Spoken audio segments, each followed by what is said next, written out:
আমার বানাইছো তুমি, আমি তোমার বান্দা। আমার তাড়ায় দিলে আমি যাবো কই?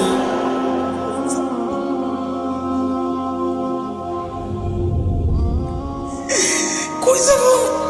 তুমি ছাড়া মাফ করবে কে বলো? কার কাছে যাওয়া ভিক্ষার হাত পাতবো বলো? কি দোয়া শিখাইয়া দিচ্ছেন নবী ভাই, কি দোয়া শিখাইয়া দিচ্ছেন। ওইভাবে মালিককে বলেন না একা একা, তুমি আমার রব, আনতা রব্বি, আনতা রব্বি, আর কেউ না। পাপ করছি তো তোমারই করছি, নাফরমানি করছি তো তোমারই করছি, আর কারো করি নাই।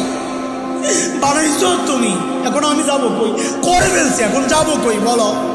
কি সুন্দর কথা।